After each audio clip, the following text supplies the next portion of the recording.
Thursday, Parker Scarlets is poised to host the second leg of the UEFA Conference qualifying clash with Floriana. So we will preview that. We'll also look back on Wales women's Euro 2025 debut that ended with a big defeat against England last night. Elsewhere, our guest this evening will be Tom Davis, a regular at this time of year on Pure West Sport. He'll be joining us to tell us all about this year's Aled Davis Memorial Cricket event, which will once again see sides competing in Gordon's favourite format over 100 balls.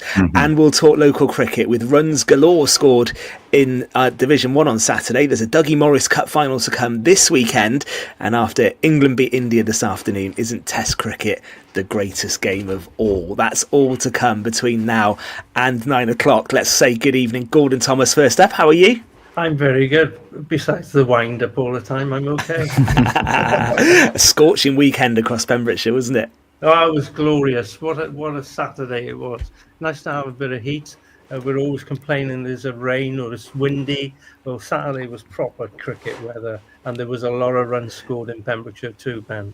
There certainly was. Fraser, I think, disappointed he didn't cash in on that perfect batting weather, weren't you, Fraser? Slam right? Yeah, correct. Stuck on 19 on the hardest, hottest day of the year, and fielders wilting everywhere, and played a poor shot, unfortunately. But yeah, straight off then to the Merlin's Bridge boxing presentation evening with a good night there at Haverfordwest Cricket Club, ironically, of all places. Yes. So no, yeah, busy weekend, and I had a lot of work on as well, with so much going on with the Lions and Wimbledon, and of course the Test match too. So yeah, busy sporting one and a hot sporting one. And were you keeping wicket as well, Fraser, on Saturday? That's tough in the sun. I was.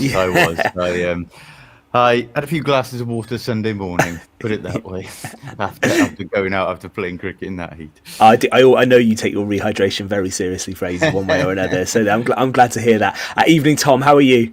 I'm very well, thank you. I also got to enjoy being outdoors for the 2 days of the West Wales Sevens tournament, which was great, with some great Sevens rugby on show. Yes. From women's, men's, and the youth over the weekend. It was great.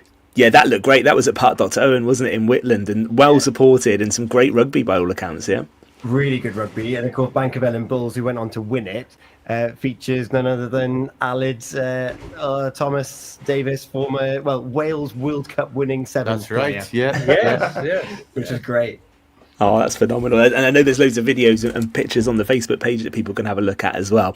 We're going to get into football, actually. It's the 14th of July, but things are definitely starting to step up across Pembrokeshire. In the first hour, I mentioned all the pre-season tournaments. I might try and recap that list if we can. But for Haverfordwest County, I think they pretty much got just about everything. If they were going to lose the first leg, losing 2-1 and still being in the tie, they would have taken. Fraser, let's come to you first. What was your assessment of that on Thursday night in Malta? 2-1 as things stand going into the second leg. I thought it was a very promising display, actually, Ben. I was very impressed in the first 20 minutes where Haverfordwest came out, actually, had a good chance before they did open the scoring. We're perhaps on the pressure and on the back foot for much of the game after that, and holding on at 1-1 would have been ideal. The Malta side had perhaps a sense of inevitability by the time they went 2-1 up. They were in the ascendancy, but I thought what could prove crucial, what I hope proves crucial, is Haverfordwest holding out in the last 10-15 minutes there. Obviously late on, I think it was Hawkins with the goal line clearance. 3-1, you're talking a big task on Thursday night. Just one goal in it is different. They don't have to go too gung-ho.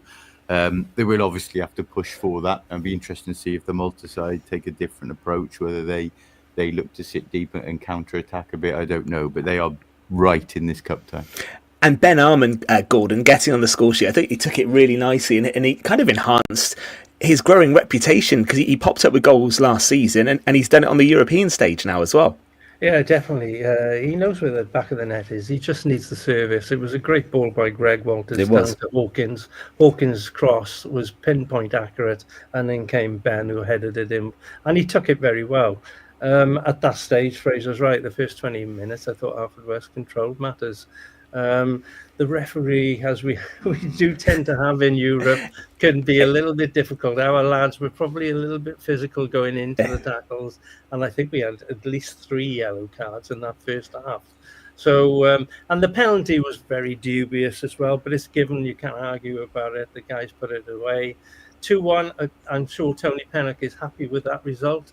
There was a lot of positives to take out of the game, and I'm sure at Parc y Scarlets on Thursday evening, they'll give it their best shot, and God willing, we'll get the right result. That would be great. To pick up on Gordon's point there, I think they do have to start learning to adapt to refereeing in Europe. That's the ruthless point of it. That's what I was trying to say, subtly, Fraser. Exactly, because I don't think we've had a European game yet where we haven't. A few of us, I suppose, haven't been censuring about the referee. We were all there in Cardiff City that night when the decision for the penalty. But these games are refereed differently in Europe, and they always will be. And that's something we need to become accustomed to, and it might mean a slight we see it on the biggest approach. stage as well, Fraser, of course don't we? With your Liverpools and whoever's playing, silly challenges like that can prove very costly. You just have to manage it properly.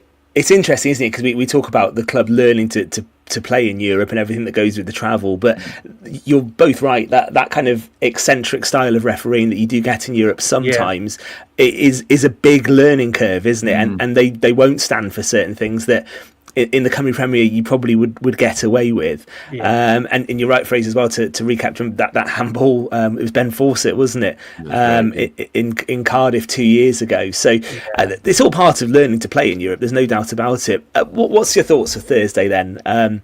Fraser, I think there's going to be a good support hopefully at Parc y Scarlets. It's a bit closer than Cardiff as well, isn't it? And tickets are on sale, so have a look at the Scarlets website and Haverfordwest County social media if you want to go.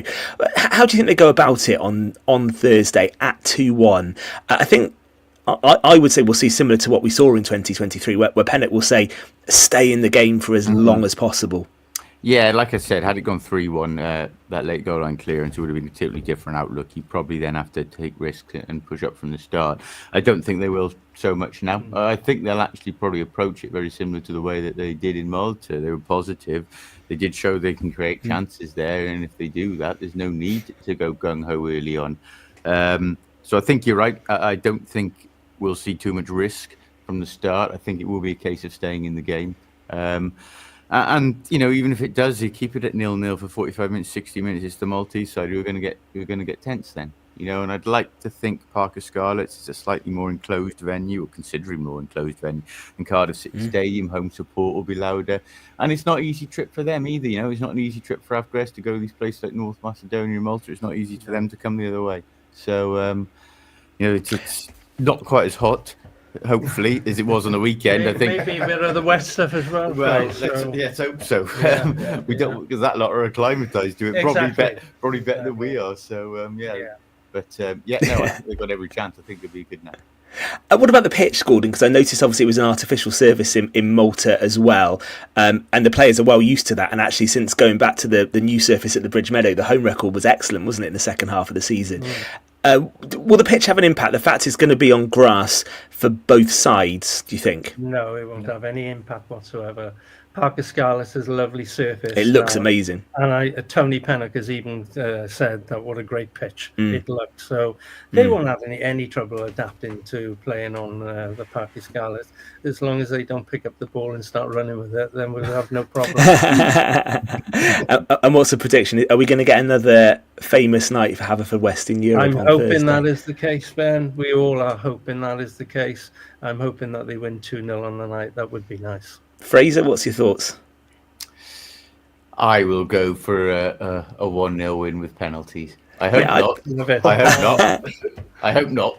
I hope they go through, not in that respect, because we're going. It'll be a heck of a late night if it is. I'd rather they got it done in normal time, being selfish. But I've got a feeling we've got it.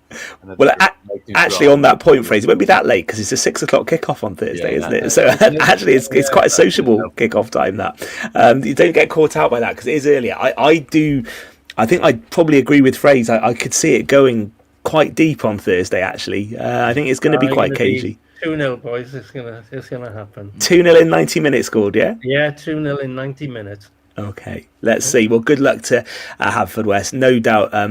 They gave a really good account of themselves in Malta last week, and if they perform like that again, the tie is definitely there to be won on Thursday. And as I say, get yourself some tickets. Scarlet's website, Haverfordwest County social media as well. Let's talk about Euro 2025, shall we? just want to mention the atmosphere. What you love at Bluebirds is a bit of music and a bit of MCing. Pure West Radio are part of that entourage. So if there's 130 travelling to Malta, I'd like to think we get a few more and get a bit of a party atmosphere and intimidate the Florianians a little bit on our home soil. Can we take some song requests then, Tom, for Thursday? We'll see what we can do. Well, there we go. Anyone watching now wants to suggest some songs to inspire the Bluebirds for Thursday, post them on the comment section. We'll read some of those out ahead of that. Let's turn our attention to Euro 2025. Jo Price, I know, was out there for the last couple of games. She spoke to us on the show a few weeks ago. Fraser, what was your view last night? I think going into the tournament as an England fan, I was actually quite nervous of that last game. Yeah. Especially the way England started the tournament. But last night, it class told, really, didn't it, in the end? And Wales just looked a bit tired, didn't they?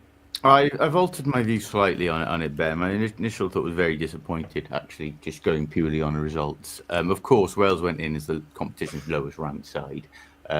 They were underdogs. They weren't expected to even get any points from that group. I was disappointed at the way we didn't compete and the score lines itself. We might have competed it for small portions of games, but to lose 6-1, 4-1, 3-0 wasn't really in the script. That doesn't detract, and I think you can have separate arguments to this. That doesn't detract from it being a great occasion for fans out there. It was actually, I changed my view slightly when I saw how heartwarming it was, some of the scenes from Switzerland, the amount of fans who travelled over. Amazing, actually. I had friends there yesterday actually who sent me some train video, trains full of Welsh fans singing.